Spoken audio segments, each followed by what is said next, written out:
Amen. Thank you, Mary. Good morning, Orton.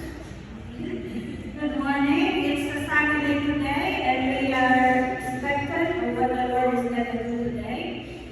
Today we're going to have a special messenger from the Lord, and we are expecting that the Lord will give us something special today. Amen.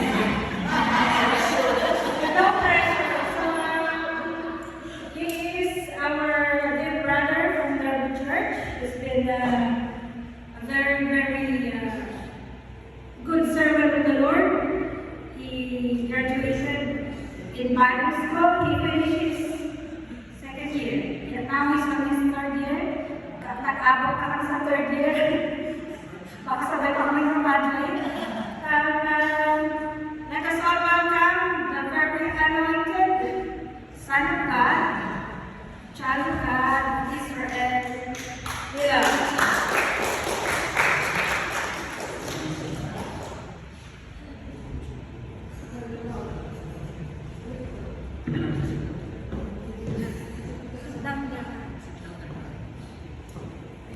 Hallelujah.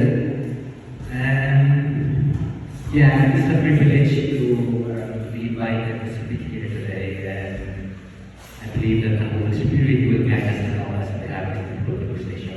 Yeah, for the information of everyone, we are on the 7-week series of 7 famous customers of Jesus Christ. Amen. And we are now on the 6th. And as a review, who amongst here can recite the 7 aspects of Jesus Christ? Anyone? First one, I'm saying first. Let's forgive them. Yes, one. Okay.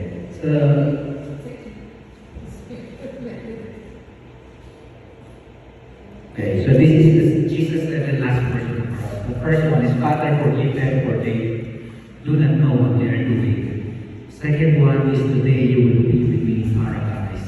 The third is, woman, behold thy son, behold thy mother. Fourth, my God, why have you forsaken me? And the fifth one, which I believe was discussed by Bishop Tito last Sunday, I thirst. And here we are now, it is finished. And the seventh, we discussed by Pastor Father, in your hands I commit my spirit. And shall we all stand up as we read the Word of God? Our main text is from John chapter 19, verse 13. When he had received the drink, Jesus said, "It is finished." With that, he bowed his head and gave up his spirit. Let us pray. Heavenly Father in heaven, we thank you, Lord, for this wonderful opportunity that you've given each and every one of us, that you've gathered all of us here, oh Lord, uniting under one God, under one roof, oh Lord God. We welcome your Holy Spirit in this place. Lord, give us your Holy Spirit to challenge us, that your Holy Spirit will challenge us, oh Lord, will rebuke us, oh Lord, will give us information, will empower us, oh Lord, and may your Holy Spirit guide us along as we have this beautiful conversation, oh Lord God.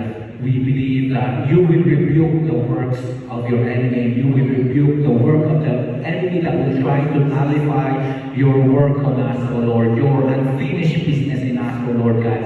Oh Lord, I pray for this church, oh Lord God, that you will gather more souls, oh Lord. You will pour out your Holy Spirit in this place, oh Lord God. Hallelujah. In the mighty name of Jesus, Lord, hide me behind your back, oh Lord, that they will see you, oh Lord, and they will not see me, oh Lord. Bless me, oh Lord, and anoint your word, oh Lord. Use me mightily, oh Lord, as your vessel. Oh Lord, clean our hearts, oh Lord, clean our minds, that we will be filled up with information, with the word that is only coming from you. Lord, we ask for forgiveness, oh Lord, that you will clean our heart as we have this conversation, oh Lord God. We give you back all the glory and honor in Jesus' name we pray. Amen. Amen. Alright. So, it is finished. So, last month, when Pastor Cherry told me that I will be, when Pastor Cherry invited me to have a sermon in one of, as one of the preacher here, and I said, oh, can I have the fifth word is finished, because I have a already prepared sermon for this. I must really have a Monday comes, Monday night comes, Pastor Rachel told me, oh, sorry, Brother Bishop, you already did that sermon. And I panicked because that was just last Monday when I found out I have to make a new sermon. The next day, I have a training and I have 3 consecutive night shifts the following day. So, meaning to say, I have like really little time to prepare a new sermon. You know that the burden that really I was in panic mode, but I just prayed and I asked the Holy Spirit to guide me and give me use that little time I have to make a sermon that I hope will empower all of us. Amen. So, do you ever feel like your life is littered with, half completed projects or commitments? And like me, even though I started something that I really value to complete, but I don't have energy and enough time to, finish and feel those unfinished business. Like I had a lot of things that I started, like in our garden. I was planning to start something, but then I was just suddenly, just feel lazy to complete it. And in my workplace, and working as a charge nurse in my department, I have a lot of incident report that still halfway, I'm not even halfway through it, and I don't have I'm not done at least halfway. Bible school assignments, trainings, etc. Many things just keep filing and are still incomplete. All my to-do list catalogs, which more like a never do catalog of broken commitments. I guess, and welcome. I guess, and I'm sure, I'm not alone this morning. I'm sure all of us have a lot of, uncompleted tasks and commitment. Amen? Amen. Someone's guilty. We are still looking to find the strength and the drive to do it. Amen? Because, I think most of us Filipinos have this mañana habit. Amen? Oh, mañana. Yeah. So, before we start, I will just show you a few pictures. Okay. So, do you know this picture? Has anyone of you seen this picture? So, did you know that this is the granite depiction of the 4 famous presidents in the United States? The 4 American presidents in Mount Rushmore. George Washington, Thomas Jefferson, Theodore Roosevelt, and Abraham Lincoln. That's right. That's the world's greatest mountain carving. But do you believe that it is not finished and it will never be? The sculptor apparently had originally planned to do the figures to be depicted up to the waist. But still, it's a beautiful picture. Next one. You know this man. So he's Michelangelo. He's a famous Italian sculptor, painter, and artist, and who is considered one of the greatest artists of all time. Did you know that he will often begin a project and he will just abandon it because of the fit of anger? And as a matter of fact, he had a lot of beautiful creation, but he had a lot of creation that is unfinished even after his death. So usually when people die at young age, they're leaving a lot of unfinished projects and a lot of projects that are still in progress. So next one. You know this one? See, John F. Kennedy. So he's the one of many have wondered John F. Kennedy. He was not assassinated. He could have probably accomplished a lot of more progress in their country. Because you know that he had a lot of progress when he became a president.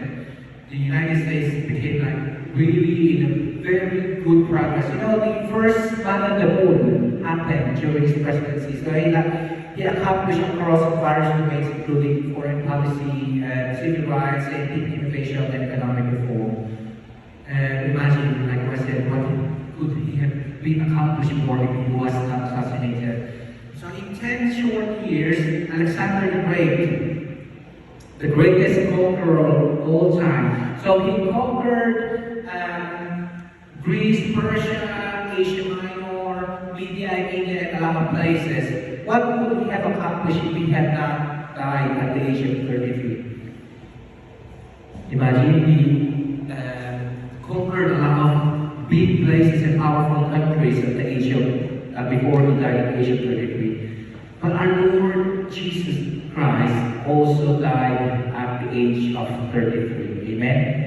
And ministered, he only ministered for only 3 years.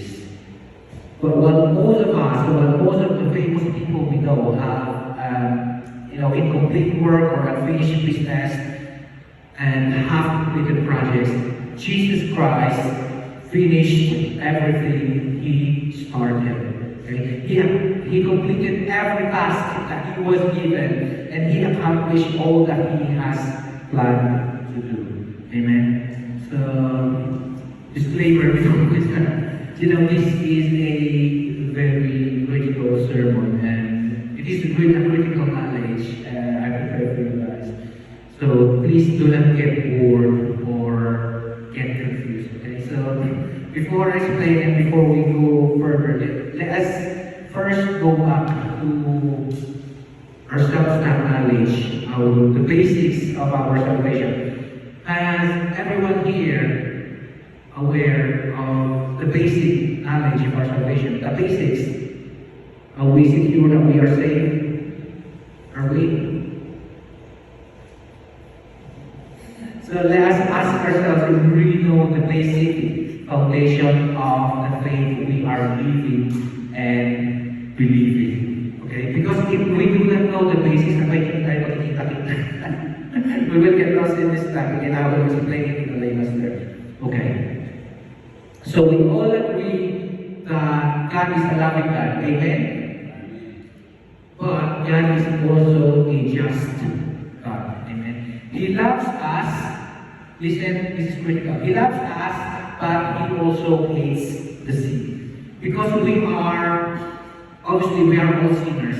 Because we are all from the lineage of Adam. So from the beginning, we are already on our way to hell. The Bible says, for the wages of sin is death, and we cannot save ourselves. Amen? So, because God is just, and he surely hates the sin, somebody needs to pay. Are you following? But on the other hand, God is also loving, and he doesn't want any one of us to go to hell and for everyone to come to repentance. So he's torn with this dilemma. Do you know what is the meaning of dilemma? So he's torn between these two choices. So if he wants us to go to hell because that is his requirements as a just God, or to bring us all to heaven because he is loving. So he is torn, but he cannot simply just close his eyes. Oh, you're a criminal, you're a killer, you're a rapist, you can come to heaven. Oh, you're a cheater, you're a liar. Oh, pwede na yan, you can come to heaven. No, cannot be. Cannot be because he is just. Sinners cannot enter his kingdom. But he is also a loving God. He does not want us to go to hell. And, we are his creation that he created with his own image. Amen? Are we still following or are we confused? So, now, what was the solution? Listen up, this is very critical. Maybe you missed to hear it in one of your Sunday service, or maybe you not completely understood it, okay? So the only solution is to have someone to satisfy his wrath or his extreme nature. He demands a payment for sins. Someone needs to pay because he's just and he cannot just simply close his eyes to the sin of human. So the ultimate solution is to send his sinless Son, Jesus Christ, to satisfy his wrath. Are you getting the picture now? Are you getting the picture now? So I believe when we became Christian, if you only know one Bible verse in your life, in your Christian journey or your Christian walk, at least you should memorize the John 3:16. Do we all memorize John 3:16? Amen? John 3:16. For God so loved the world that he gave his only begotten Son, that whosoever believes in him should not perish but have an everlasting life. So before we go deeper with our main text, which we flashed earlier, in John 19:30, let's take a brief walk through the Gospel of John to see how Jesus finished focusing on what he started. So he says in John 44, "My food is to do the will of him who sent me and to finish his work." And then jump to the next verse, chapter, John 5, verse 36. "For the very work that the Father has given me to finish, and which I am doing, testifies that the Father has sent me." If you remember the night before he was betrayed, he broke out into intercessory prayer for his disciples, for his followers, because he already knew what is going to happen to him.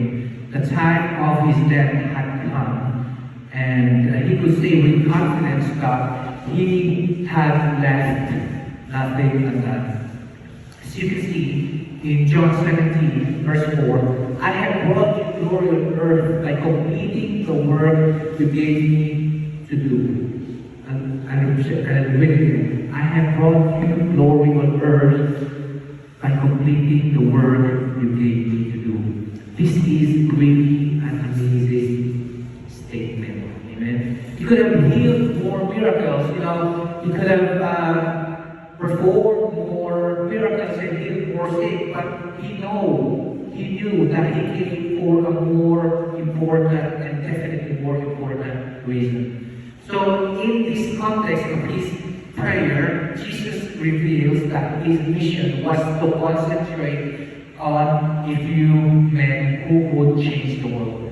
If you will notice, people were his method and the cross was his mean. People was his method and the cross was his mean.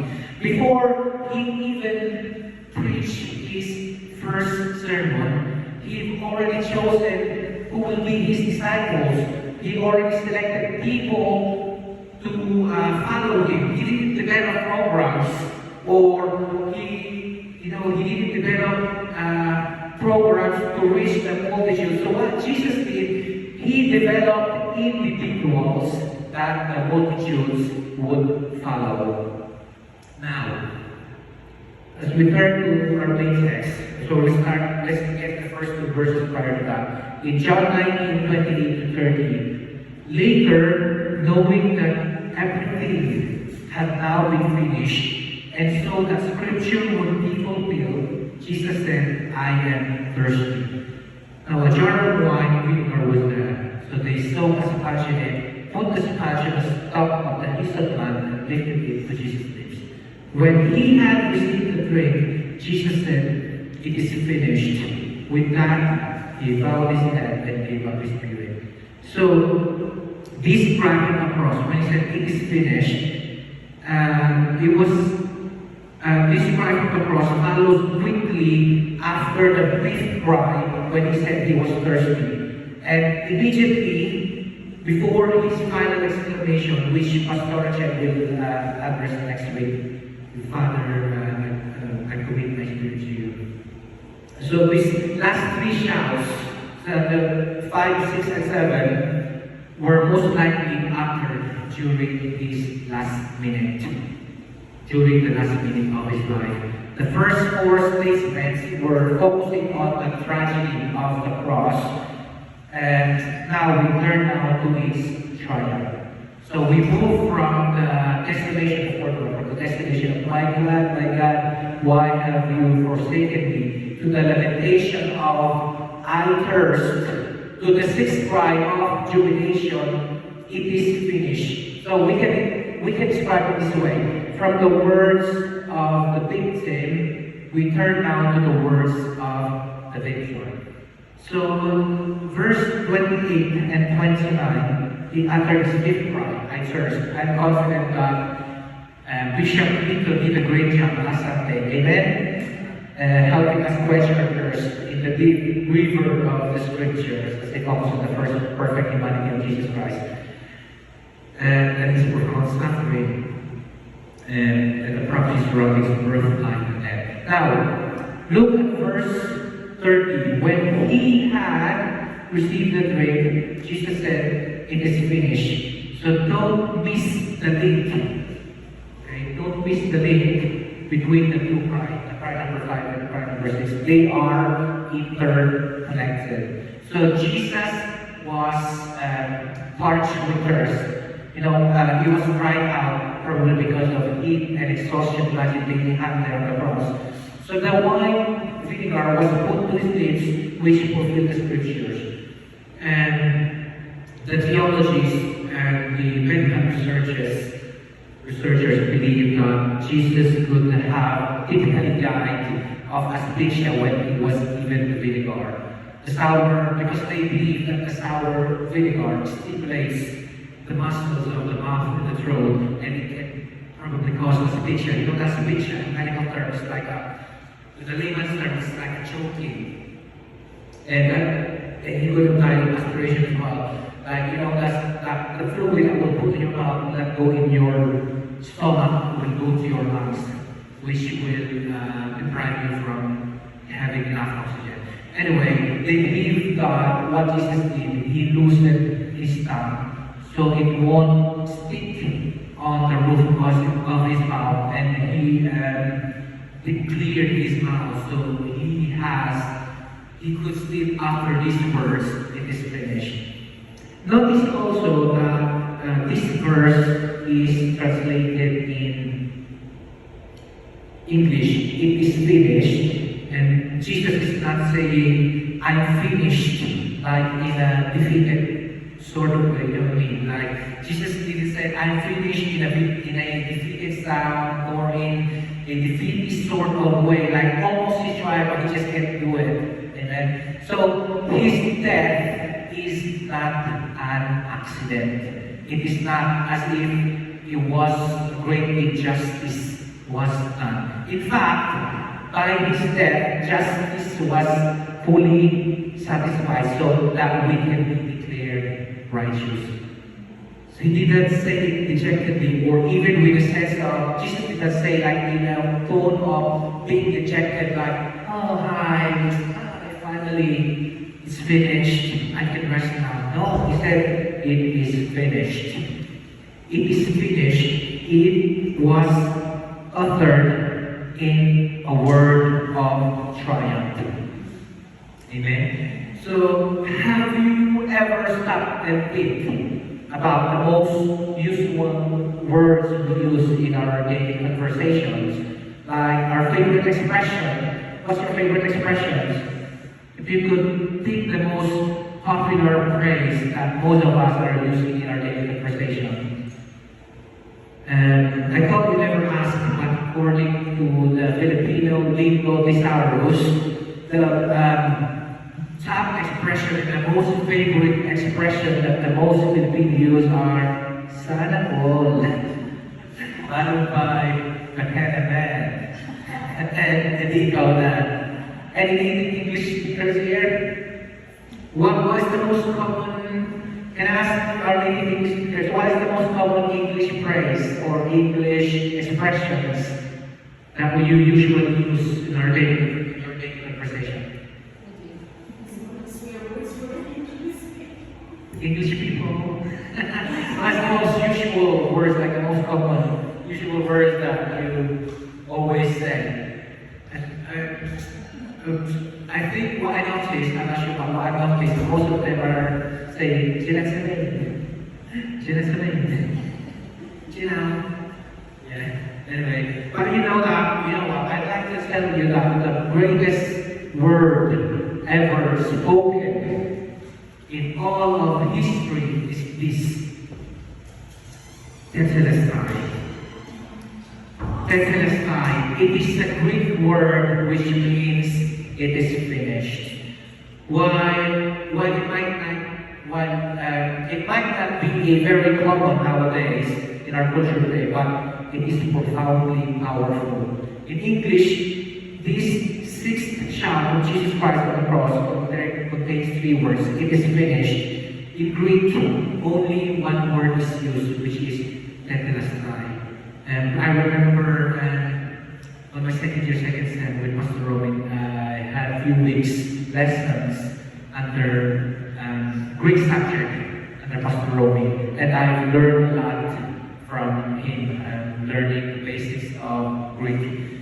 And what I realized is that Greek loves to say a lot of words in a smaller word as much as possible. Okay? They used to say a lot of things in using a few words as possible. Like I would have a different interpretation of that. Like this one small word, tetelestai, it's filled with huge meaning. It's truly the greatest word ever uttered by the greatest man who ever lived. Why? Because it terrified the heaven and sent a thrill running through the heaven.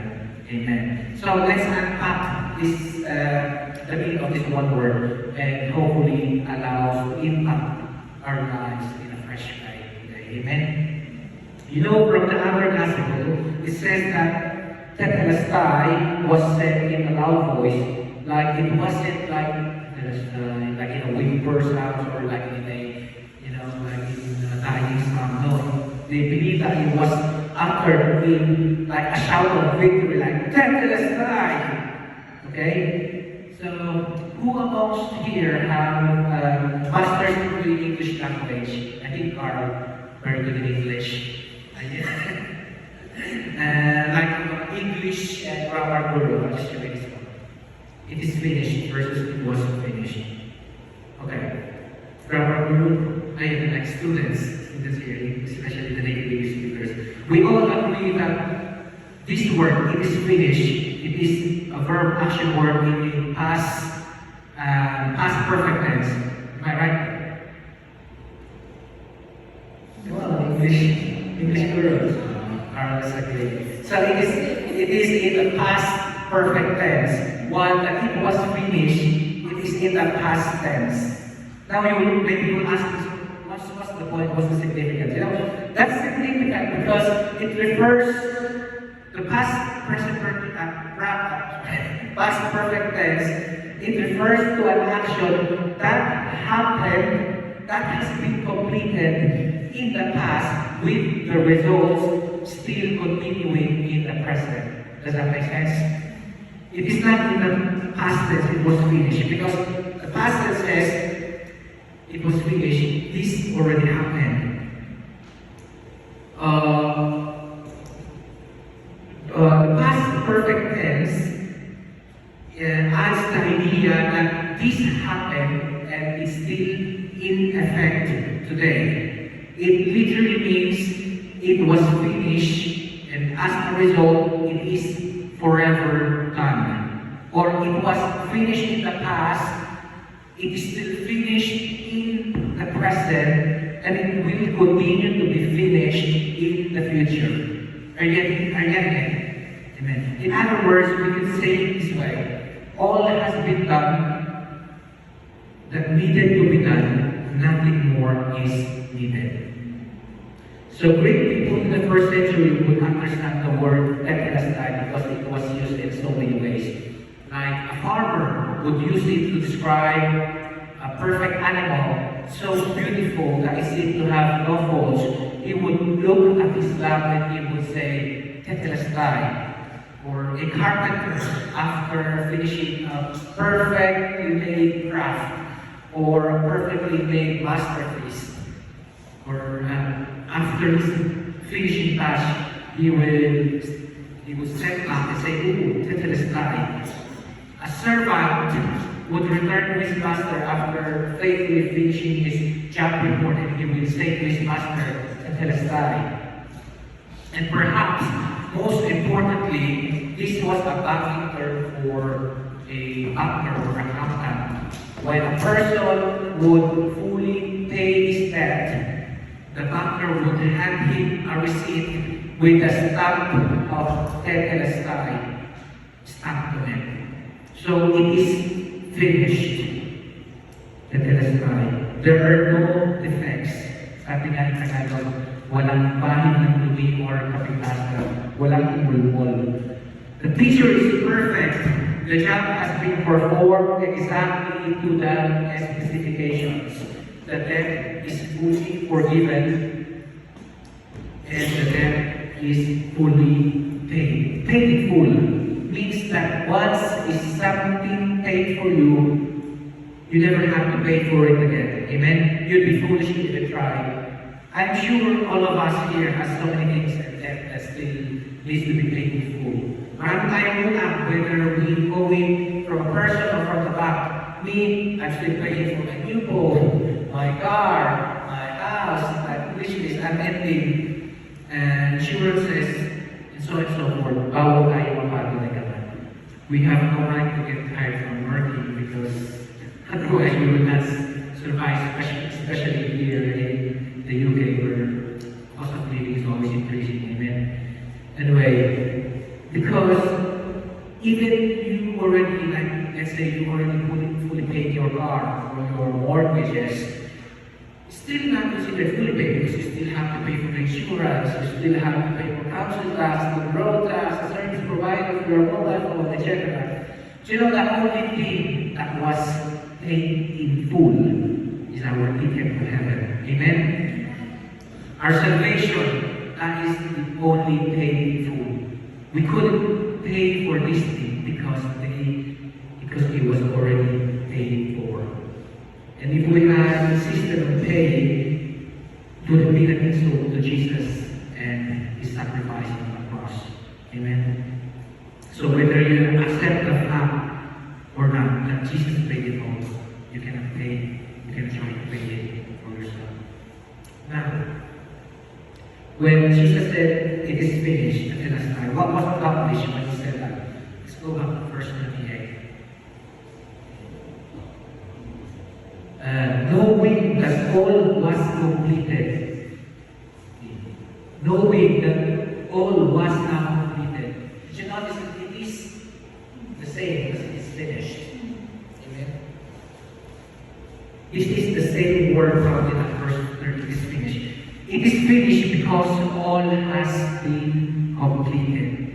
This word, "it is finished," would need all the rest of the 6 other last words of Jesus Christ to explain it. So let's try to explain it by looking at the 4 things that were accomplished when Jesus said that it is time.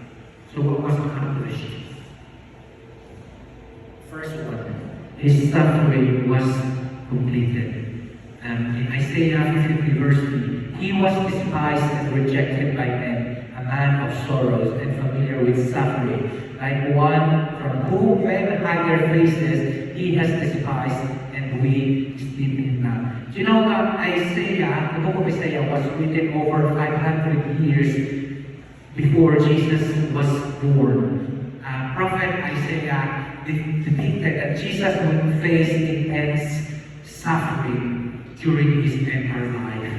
Jesus was born to suffer.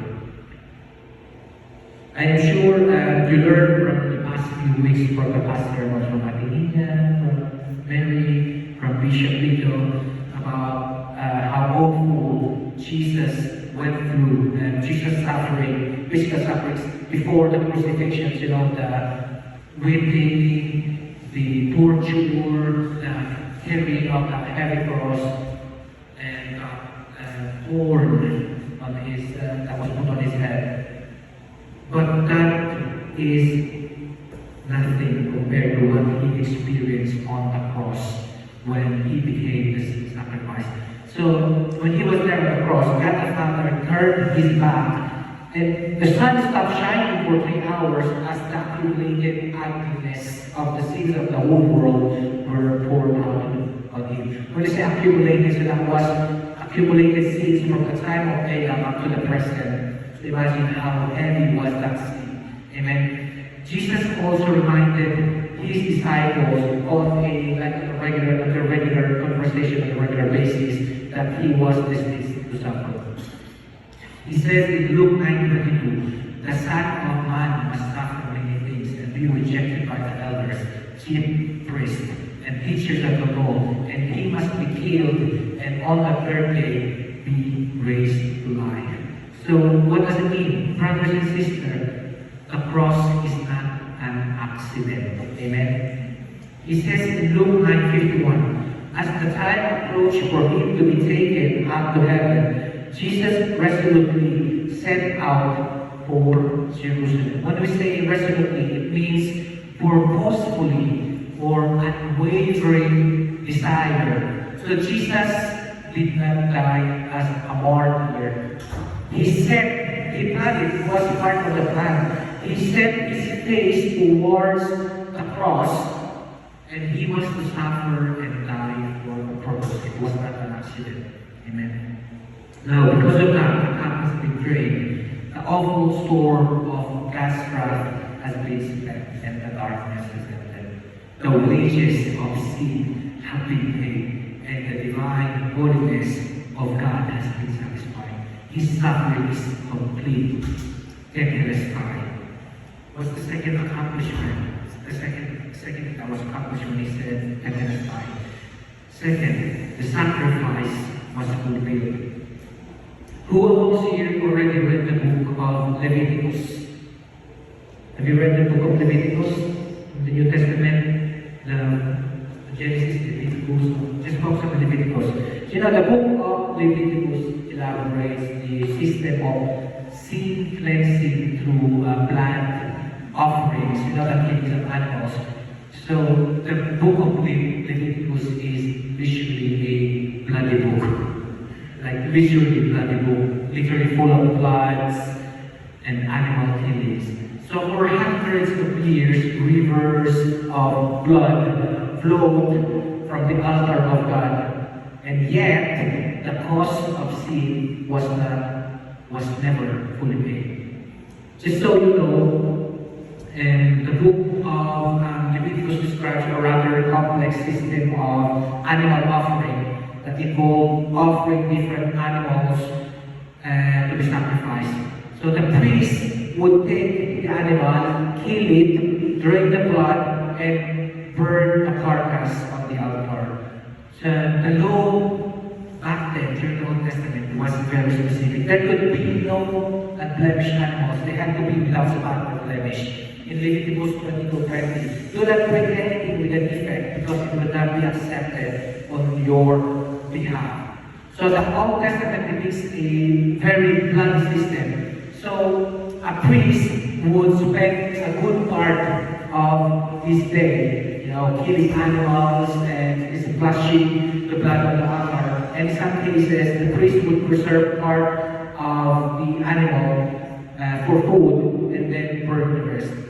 So imagine how hard the work of the priest back then. So his job description involved slaughtering. Has anyone here experienced slaughtering an animal? So the priest's job description during the Old Testament involved slaughtering, draining blood, and burning.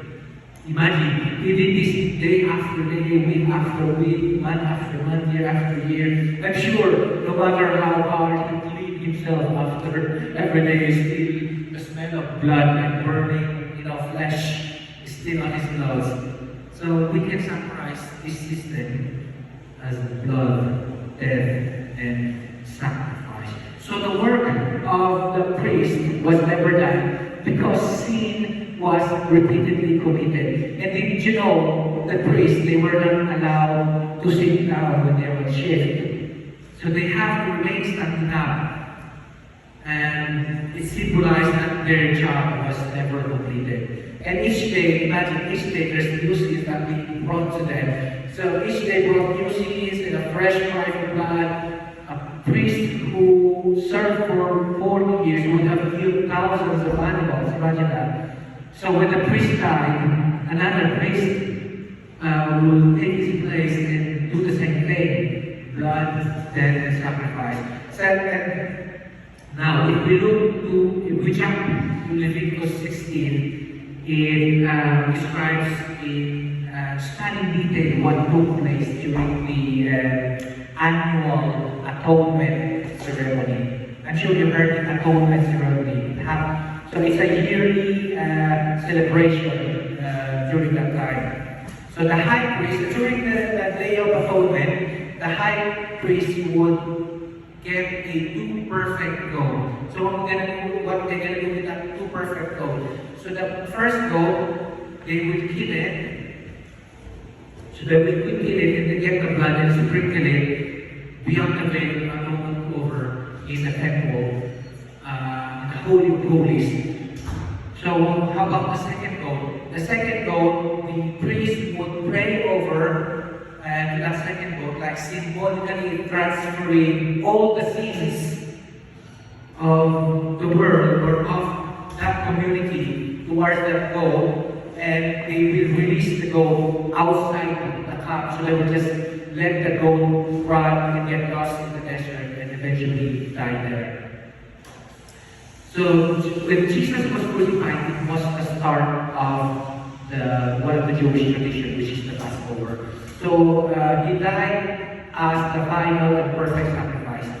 So it's a simultaneous that happened. So when Jesus was crucified on the cross, that was the start of the Passover in the Jewish tradition. So they have like the Jewish ceremony ongoing on their temple while Jesus was on the cross being crucified.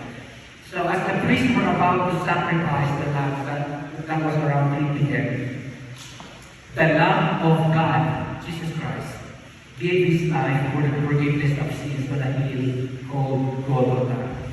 So his blood opened the way into the Holy of Holies, vividly pictured with the temple curtain was torn from top to bottom. As you can read before it was final breath. So in Matthew 27:51, at that moment, the curtain of the temple was torn in two from top to bottom. The earth shook, the rock splits. Are you seeing the picture? So the veil of torn, the veil of the temple was torn from top to bottom when Jesus died.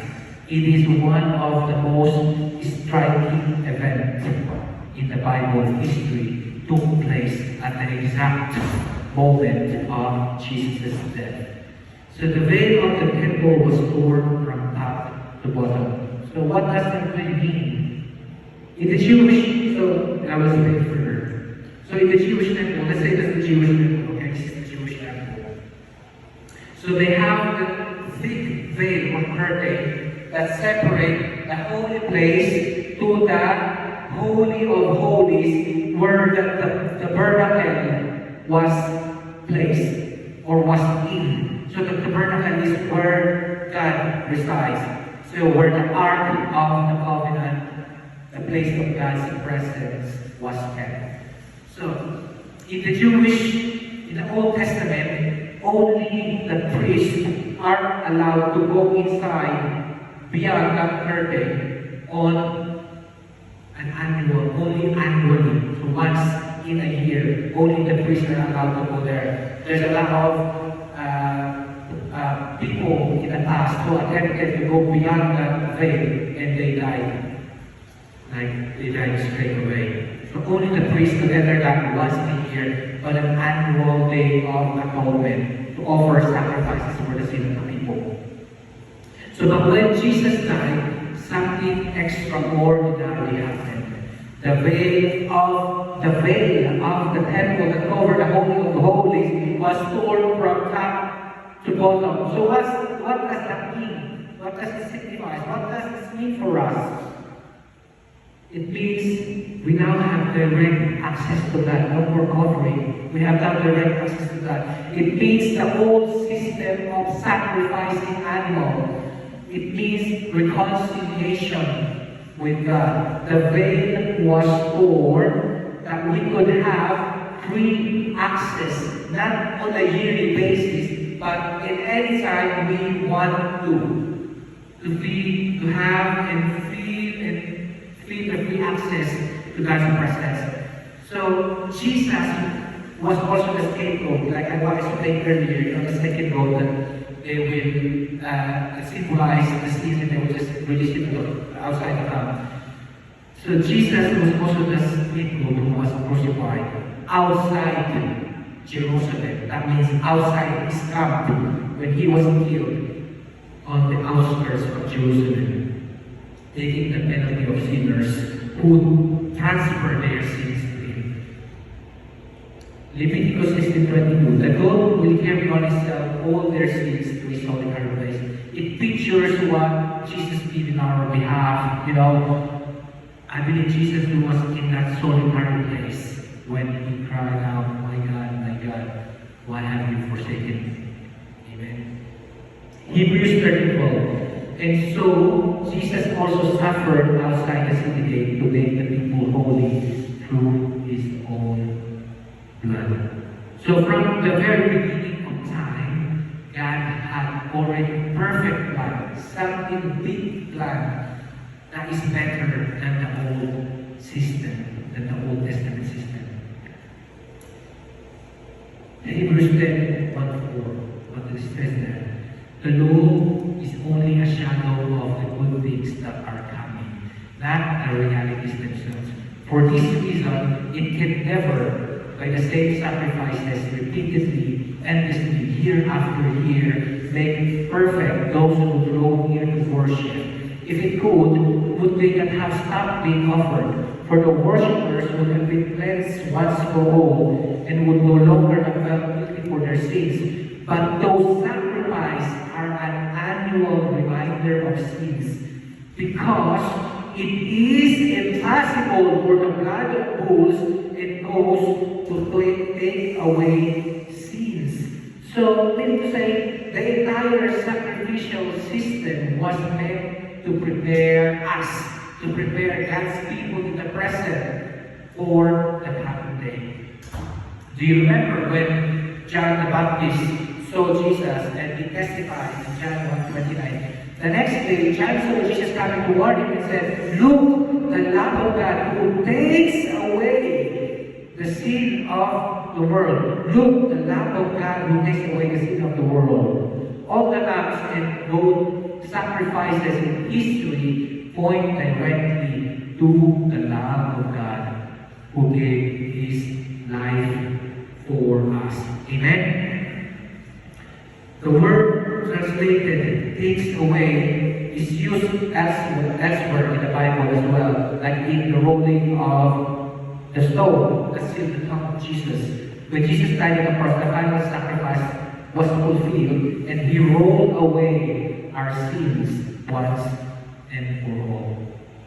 So God demanded a bloody sacrifice for a payment of sin. There is no way we can meet this requirement. So he sent his son in our behalf to die in our place, shedding his blood, paying the price, and offering himself as the final sacrifice for our sins. So he is both the priest and the sacrifice. Okay, Hebrews 10:11. Day after day, every priest stands and performs his religious duties. Again and again, he offers the same sacrifices, which can never take away sins. But when this priest, which is Jesus, had offered for all time one sacrifice for sins, he sat down at the right hand of God. That means the work of Jesus is complete because he is seated, and he is not like the priest during the Old Testament that needs to remain standing. The Bible says he's seated. That means it's already completed. His work is completed. He has to sit because that needs to be done. He doesn't need to stand up like the priest because every day they have new sins that will never be completed. So that means the mission has been accomplished. And I just remember while I was driving here, on my car play, I heard this very beautiful song. I heard it in the past. It sounds very familiar. It sounds like Jesus paid it all. Can you hear the song?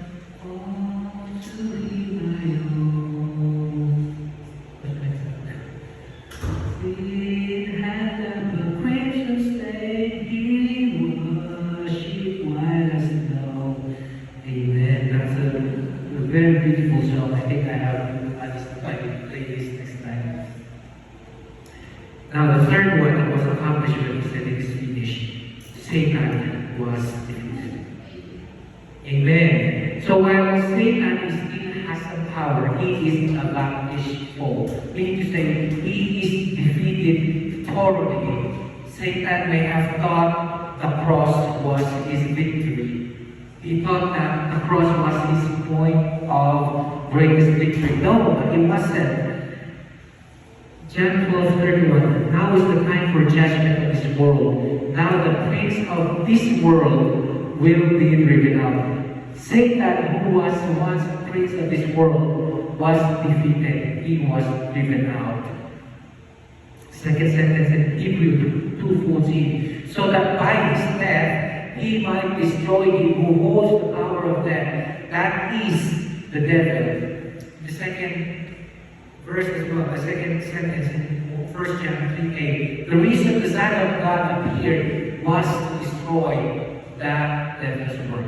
So Apostle John makes it clear what Jesus did when he fully paid the price. Satan was expecting Jesus to say, I am finished, but he got different. What he got was different because Jesus said, it is finished. Satan is finished. Amen. You know, Satan is defeated, right? Yet, he still torments believers. Do you agree? Satan is defeated, and yet he still tempts and attacks us. Amen? I read this very beautiful story. There was a father and a daughter. So they were stuck in an elevator for an hour. Okay. So inside the elevator, there was a bee. You know, a bee, buzzing bee with them. It's very critical. You know, this was a serious situation. Because apparently, the little girl, has a severe allergic reaction to a bee sting. So, an anaphylactic reaction that the girl could possibly die if the bee will sting her. So, as the bee flew towards his daughter, the father he opened his palm and he touched the bee. And he let the bee sit on his palm for a minute. He let the bee land on his palm and let the bee sting underneath his skin. So the father closed his eyes. Then after a minute, he released the bee and let it fly alive. So the little girl was petrified because when she saw the bee buzzing around her, she was really scared and she was crying, no. The father looked at his daughter, at his precious little princess, and said, honey, don't worry, honey. He can't hurt you anymore. The stinger is already in my hand. He may buzz around and try to frighten you, but he can't harm you anymore. Amen. That's the picture perfect of what Jesus Christ did on the cross. Satan already planted his finger on his back, on his feet. So Jesus took the full attack of the devil and the devil's fury, so that evil one's power has been diffused. Amen. Colossians 2:15. And having disarmed the powers and authorities, he made a public spectacle of them, triumphing over them by the cross. So the devil may still buzz around us. He may bother us every day. He can do whatever he wants to us, but he had already lost the war. Amen. 1 Corinthians 15:55. Where, O death, is your victory? Where, O death, is your sting? That death has been paid. Satan is defeated. Devil died. Amen. The fourth one that was accomplished when he said it is finished. Our salvation was secured. Because everything has been done that needs to be done. We now have an open access to God the Father. There is nothing more needed to be done. Nothing more, nothing less.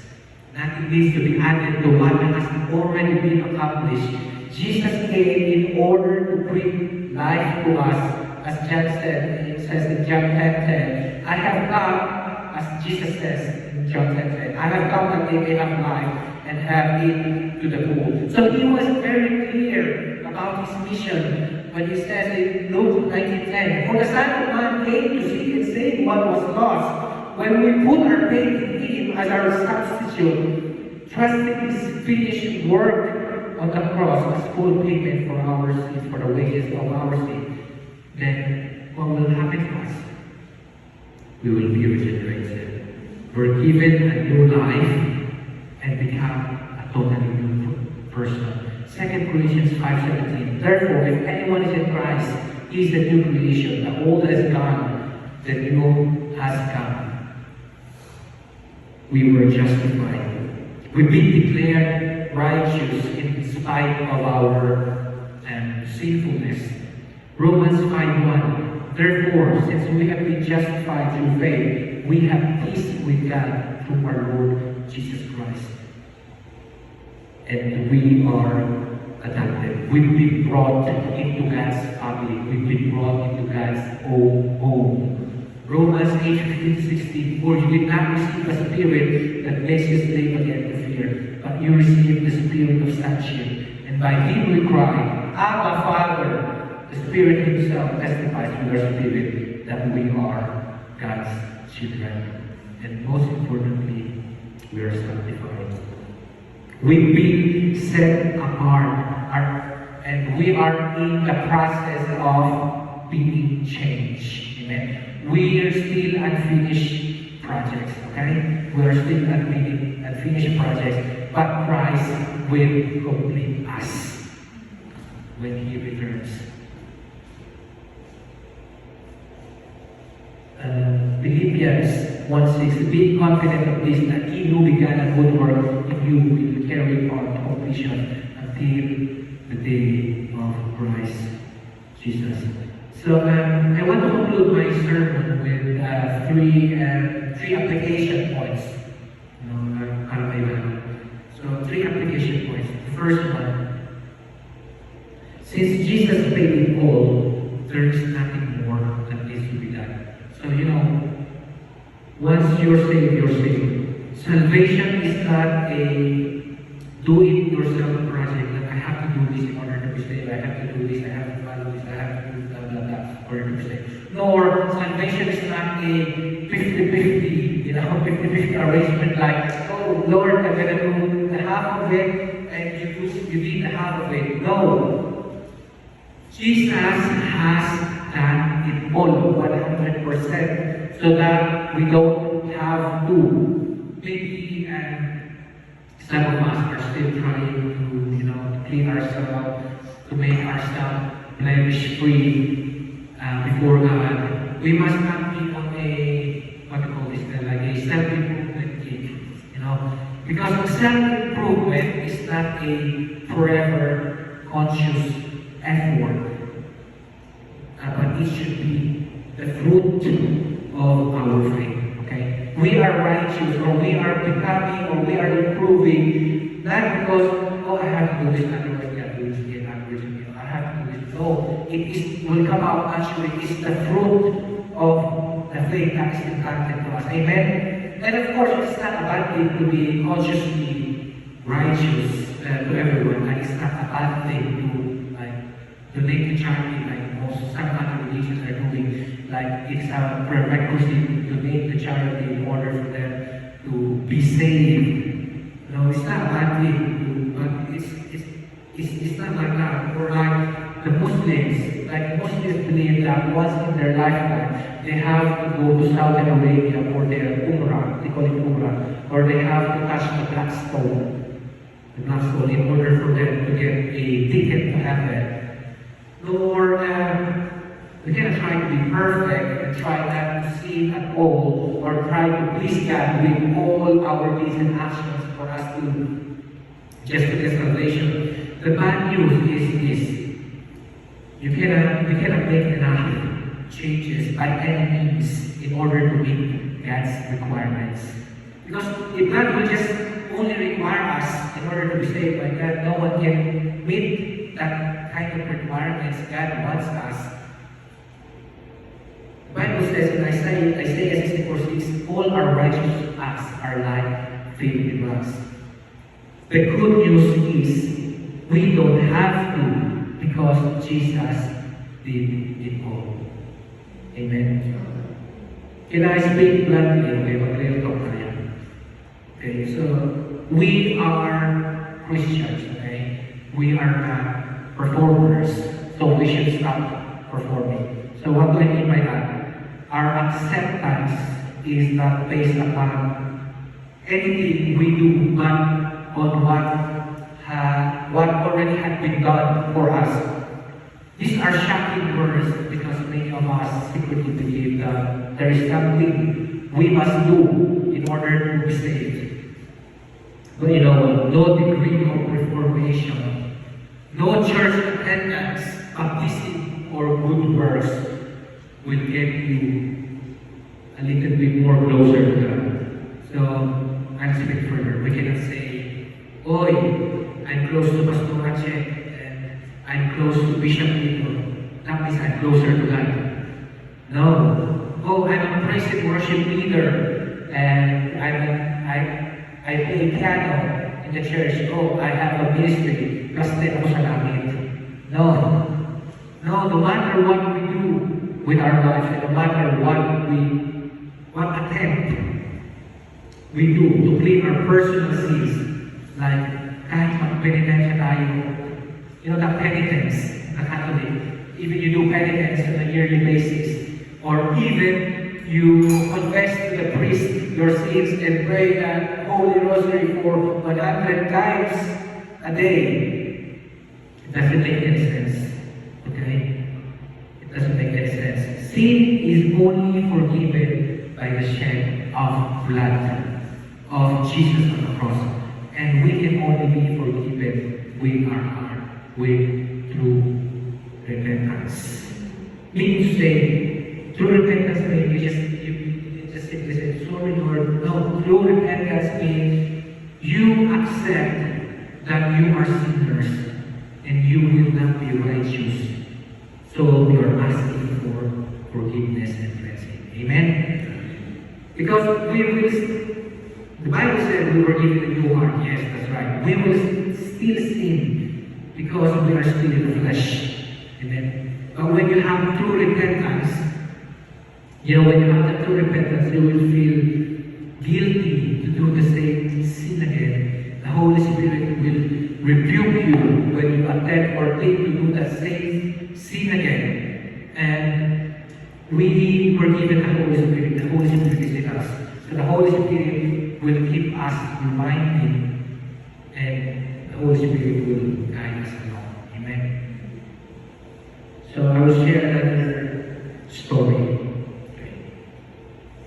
So there's a farmer and carpenter.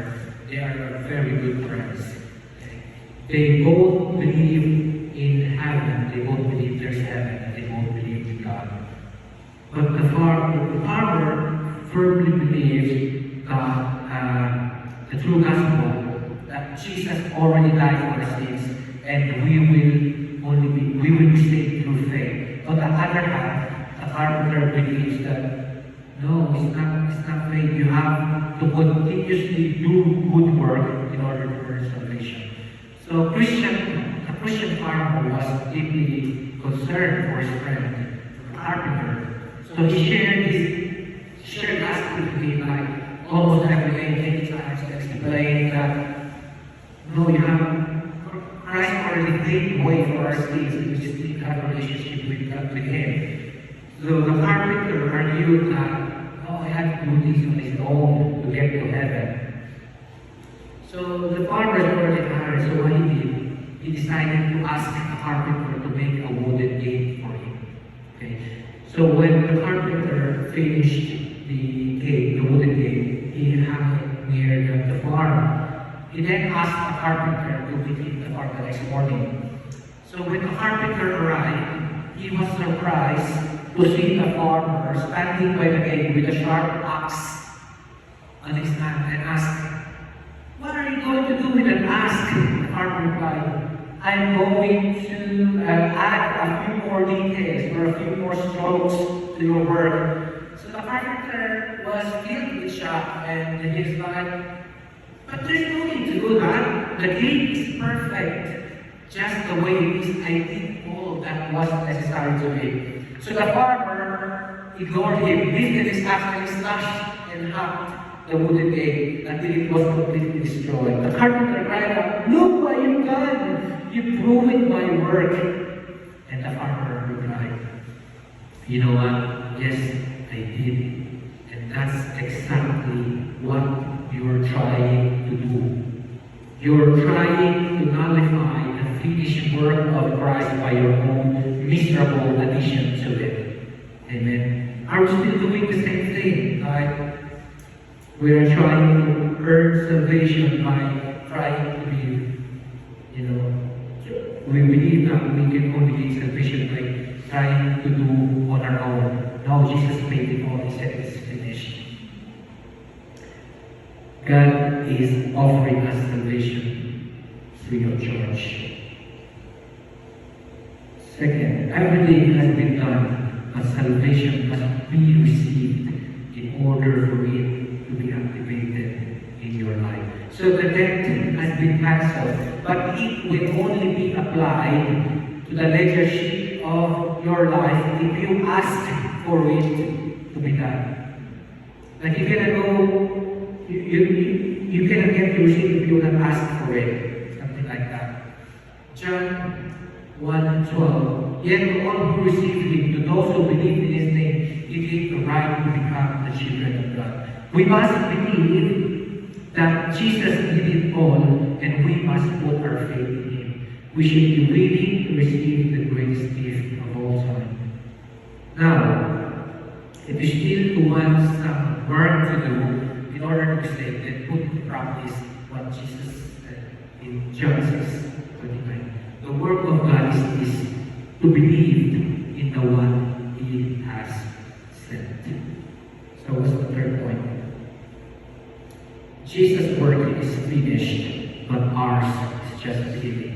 So once we receive Jesus Christ into our lives, we're responsible to take the message of his complete work to people. We're to tell it in our family, our friends, our community, our country, in our country. In other words, evangelism. So listen, JCI Burton. If Pastor Che asked this congregation to go out in the street for evangelism, we need to support her. We must. Not only we must support her. We should be working as one body in unity. We should not be making excuses. You know what? We are very blessed because we are Christians. In fact, about any other religions, and only Christianity. In Christianity, we are the only religion that the one we are serving and the one we are worshiping is alive. The rest of them was already dead. Muhammad was dead. Buddhists were dead. Christ, only Jesus Christ rose from the dead, and he triumphed over sin and death. Because you know what? If Jesus didn't rose from the dead, if there was no resurrection, everything would be meaningless. Amen? 1 Corinthians 5:14 says, and if Christ has not been raised, our preaching is useless, and so is your faith. So, if Jesus didn't rose from this dead, all these words, all these sermons, all this, the words I'm saying, it's like a TED talk. You know? We're not doing a TED talk. Everything I say will not make any sense at all. So, wala akong pinaglalaban. Okay? I'm just like a motivational speaker. And then, the faith that we have will be useless as well. If Jesus did not rose from the dead. Everything that we're doing is like a waste of time. But because Jesus rose from the dead, these words that come out from my mouth, these words I'm saying, that came from the Word of God, it has bearing, it has power. Like in a world of fake news, full of nonsense, time wasting content, social media, yung content creator you've been following, TikTok dito, TikTok dyan, YouTube videos na spend long hours, playing video games for long hours. That's why you're already influenced by the world, by toyo ka na rin, and then you are not reading the words of God. That is why you experience, when you experience big troubles or problems, parang pinagtakluban ng langit at lupa. You feel like your world is empty because you did not have any deposit of the Word of God in your heart and in your mind. I do hope that we're looking to Jesus and not to anyone else. Amen? You see, people need to hear the truth. Like in a world full of confusion, just as the early church faced opposition, we as Christians should be fearless because we are spirit empowered. Amen. We have a testimony, and we have a testimony to share the word. I want to leave you this. I want to leave to you this last verse before we conclude as we function God's heart in the world and our place in it. It says in Romans 10:14-15, how then can they call on the one they have not believed in? And how can they believe in the one of whom they have not heard? And how can they hear without someone preaching to them? And how can they preach unless they are sent? As it is written, how beautiful are the feet of those who bring the good news.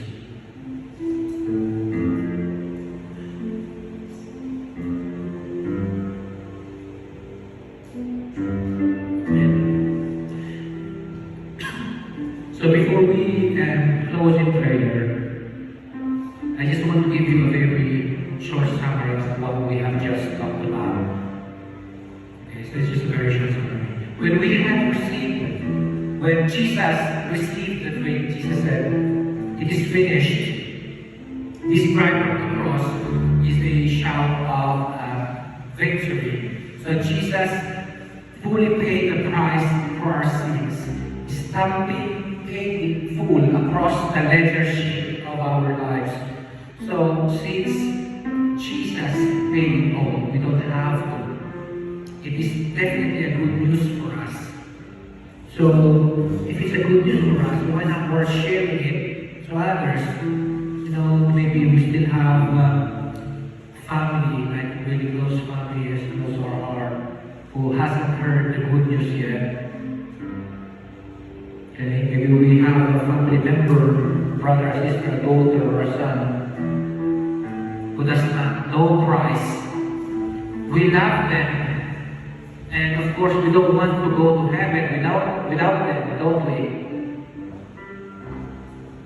But also we have to share His goodness to others as well.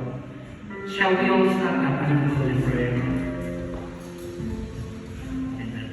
So when Jesus spoke from the cross, His words were not only spoken for those who were there at the foot of the cross and could hear Him. His final words were spoken for every person of every generation, and that includes us. That includes today. And even He was dying, and even His wicked physical state, the words He spoke that day 2,000 years ago are just as powerful as they were the moment He first spoke them, because His words are eternal. Thank you, Lord Jesus. Hallelujah. Heavenly Father, in the name of Jesus Christ, we pray and worship You, give You the highest adoration. Thank You for these beautiful conversations that we just had, Lord God. Hallelujah. Thank You for the souls that is here, and thank You for the souls that will reach these words, oh Lord God. Thank You for Your Holy Spirit that guides us along during this conversation, for rebuking us, for challenging us, hallelujah, for giving us knowledge. Thank you, Lord Jesus, for the cross and all the things you have accomplished on that cross. We declare it is finished. Truly by your blood was shed on that cross. Your sacrifice, your pain, your agony, O Lord God. And your death is the real reason why we enjoy the life, the beautiful life that we have now. Lord Jesus, as we celebrate the coming Holy Week, may we always be reminded that your death break the stings of the devil. Your death is our triumph. Your death is our victory, Lord God. Thank you, Father God, for tearing the curtain, the veil that separates you from us, oh Lord God. Thank you for the grant of direct access, oh Lord God, that we can access you any time of the day, any time of the night, Lord God.